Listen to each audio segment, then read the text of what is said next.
আসসালামু আলাইকুম। শহীদ cadet academy Chittagong শাখার অনলাইন ক্লাসে সকলকে স্বাগতম। প্রিয় নবম দশম শ্রেণীর শিক্ষার্থীরা, আশা করি তোমরা সবাই ভালো আছো। আমি আজকে তোমাদেরকে তোমাদের বাংলা প্রথম পত্র বইয়ের পদ্য সেই দিন এই মাঠ কবিতাটি পড়াবো এবং বুঝিয়ে দিব। সেই দিন এই মাঠ কবিতাটি লিখেছে জীবনানন্দ দাশ। জীবনানন্দ দাশ খুবই নামকরা একজন কবি, আমরা সকলেই ওনাকে চিনি বা ওনার সম্পর্কে শুনেছি। জীবনানন্দ দাশ 1899 সালে বরিশাল শহরে জন্মগ্রহণ করেন। তোমাদের বইয়ে ওনার কবি পরিচিতিটা ভালোভাবে দেওয়া আছে, তোমরা সেখান থেকে কবি পরিচিতিটা অনুশীলন করে নিবে। উনি 1921 সালে কলকাতা বিশ্ববিদ্যালয় থেকে ইংরেজি সাহিত্যে এমএ ডিগ্রি লাভ করেন এবং অধ্যাপনা শুরু করেন।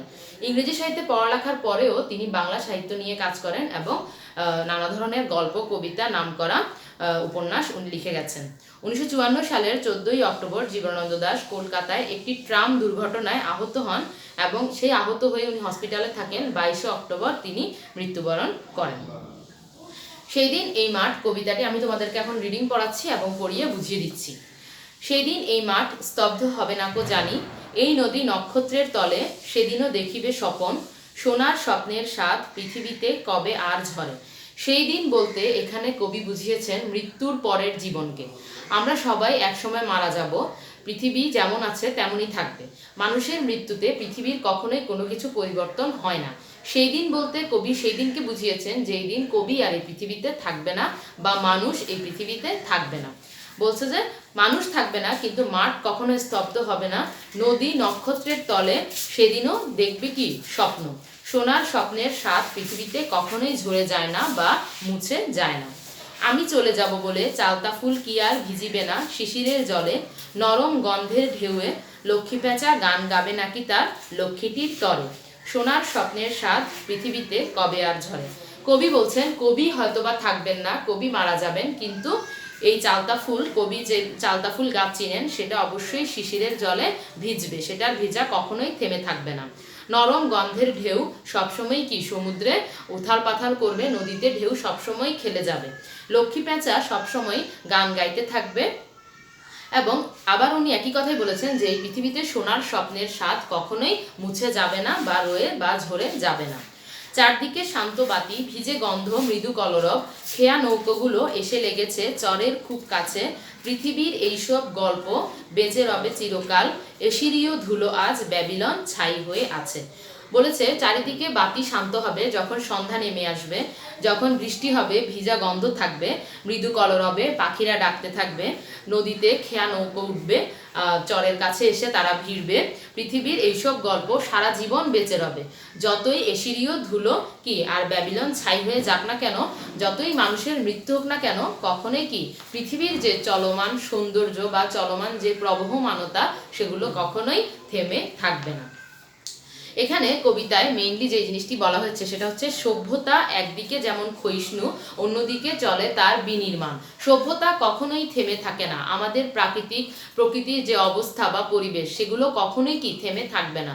মানুষ মরে যাবে কিন্তু প্রকৃতি মানুষটিকে ভুলে গিয়ে নিজের কাজে নিজেই কি যেরকম চলে আসছে ঠিক সেরকমই চলতে থাকবে। মরণশীল ব্যক্তি মানুষ মৃত্যুর কোলে ঢলে পড়ে, কিন্তু প্রকৃতিতে তার থাকে চিরকালের ব্যস্ততা। মানুষ মরে যায় কিন্তু প্রকৃতি কখনো কোনো মানুষের জন্য তার ব্যস্ততা থামিয়ে রাখে না বা থেমে থাকে না।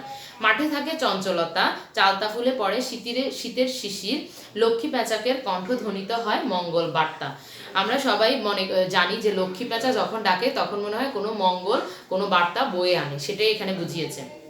এরপরে বললো কি খেয়া নৌকা নদী নালাতে চলে, কোথাও না কোথাও সেই মৃত্যুর রেশ থাকে না, কোথাওই থাকে না মৃত্যুর রেশ। মানুষ মারা যায়, তার পরিবারে হয়তো বা থাকে, কিন্তু প্রকৃতিতে কখনোই কারো মৃত্যুর রেশটা থাকে না। ফলে মৃত্যুতেই সব শেষ নয়, পৃথিবীর বহমানতা মানুষের সাধারণ মৃত্যু রহিত করতে পারে না। প্রকৃতপক্ষে মানুষের মৃত্যু আছে, কিন্তু এই জগতে সৌন্দর্যের কোনো মৃত্যু নেই, মানুষের স্বপ্নেরও কোনো মরণ নেই। সেই দিন এই মাঠ কবিতায় লেখক প্রকৃতিকে ভালোবেসে কবিতাটি লিখেছে। কবিতাটিতে লেখক এটাই বোঝাতে চেয়েছে যে প্রকৃতির সৌন্দর্য, প্রকৃতির নতুনত্ব বা প্রকৃতির যে স্বপ্ন সেটার কখনো মরণ নেই বা সেটার কখনো কি মৃত্যু হয় না। মানুষ মারা যাবে, ক্রমে ক্রমে প্রকৃতি পরিবর্তন হবে, কিন্তু প্রবহমানতাটা সবসময় মানুষের মাধ্যমে, প্রকৃতির মাধ্যমে মানুষ থেকে মানুষে আস্তে আস্তে সেটি প্রবাহিত হতে থাকবে। সেদিন এই মাঠ কবিতায় তোমাদের এখানে 239 পৃষ্ঠায় শব্দের অর্থ এবং টিকা দেয়া আছে। টিকা বলতে টিকাগুলো 2 নং প্রশ্নের জন্য খুবই গুরুত্বপূর্ণ সংক্ষিপ্ত উত্তরের জন্য, কারণ প্রত্যেকটি লাইন তোমরা খেয়াল করলে বুঝবে। লাইনগুলো আমি তোমাদেরকে যেভাবে লাইন বাই লাইন বুঝিয়ে দিয়েছি সেভাবে ওরা এখানে টিকা আকারে জিনিসগুলো সুন্দরভাবে বুঝিয়ে দিয়েছে। এখানে শেষ লাইনটি খুবই গুরুত্বপূর্ণ। এশিরীয় ধুলো আজ ব্যাবিলন ছাই হয়ে গেছে। মানুষের গড়া পৃথিবীর অনেক সভ্যতা বিলীন হয়ে যায়, আমরা সবাই জানি। একসময় সভ্যতাগুলো অনেক নাম করা থাকে বা অনেক সুন্দর থাকে, কিন্তু একটা সময় যেতে যেতে সভ্যতাগুলো আস্তে আস্তে বিলীন হতে থাকে। এশিরীয় এবং ব্যাবিলনীয় সভ্যতাও এই ধরনের সভ্যতা, যেগুলো এখন ধ্বংসস্তূপ ছাড়া আর কিছুই নয়। কিন্তু প্রকৃতি তার আপন রূপ রস গন্ধ নিয়ে চিরকাল প্রাণময় থাকে। প্রকৃতির মধ্যে বিচিত্র গন্ধের আস্বাদ মৃদুমন্দ কোলাহলের আনন্দ সবসময় বজায় থাকে। তোমরা সেদিন এই মাঠ কবিতাটি ভালোভাবে অনুশীলন করবে। সেই অনুযায়ী শব্দের অর্থ এবং টিকাগুলো ভালো মতো বুঝে পড়ে নিবে। জীবনানন্দ দাশের কবি পরিচিতিটিও খুবই গুরুত্বপূর্ণ এবং 241 পৃষ্ঠা যে সৃজনশীলটি আছে সেটি অনুশীলন করবে। এছাড়াও তোমাদের বইয়ের বা গাইডের যে সৃজনশীলগুলো আছে সেগুলো দেখে অনুশীলন করবে, অ্যান্সারগুলো পড়ে নিবে। সেদিন এই মাঠ খুবই ছোট কবিতা, কিন্তু কবিতাটি খুবই গুরুত্বপূর্ণ। এমসিকিউ অবশ্যই থাকে এই পরীক্ষায় এই কবিতা থেকে, তাই সবসময় এটি সুন্দরভাবে পড়ে মুখস্থ করে শিখে নিবে। আজকে তাহলে এ পর্যন্তই, তোমরা বাসায় অনুশীলন করবে। ধন্যবাদ।